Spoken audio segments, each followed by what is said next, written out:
আসসালামু আলাইকুম রহমতুল্লাহি ওবারাকাতু। প্রতিদিনের মতোই শুক্রবার জুমার নামাজে একটা ভিডিও চিত্র ধারণ করে আপনাদের দেখার সুযোগ করে দিই, কিছু গুরুত্বপূর্ণ কথাও বলি। সবাই তো ভিডিওটি দেখবেন, না দেখলে পরবর্তীতে এরকম আর ভিডিও দেওয়ার আগ্রহ আমার হবে না। আপনারা যদি উৎসাহিত করেন, এরকম ভিডিওটি সুন্দর হয়েছে, ভালো হয়েছে, সুন্দর কথা বলছেন, এগুলো যদি বলেন, তাহলে আমার মনে আরও উৎসাহিত হবে, আমি আপনাদেরকে আরও নিত্য নতুন ভিডিও দিতে পারব।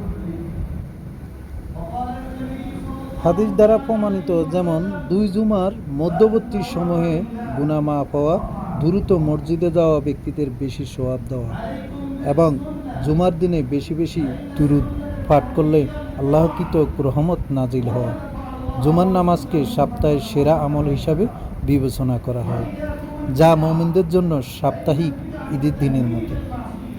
রাসূল সাল্লাল্লাহু আলাইহি সাল্লাম বলেন, যে ব্যক্তি জুমার দিন গোসল করল, সাধ্যমতো পবিত্রতা অর্জন করল, তেল ও সুগন্ধি ব্যবহার করল, মসজিদে গিয়ে কাউকে ডিঙ্গিয়ে না বসে মনোযোগ দিয়ে ইমামের খুতবা শুনল এবং নামাজ আদায় করল, আল্লাহ তার 2 জুমার মধ্যবর্তী সময়ের সকল গুনাহ মাফ করে দিবেন।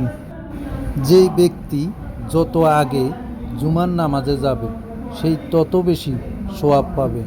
রাসূল সাল্লাল্লাহু আলাইহি সাল্লাম বলেছেন।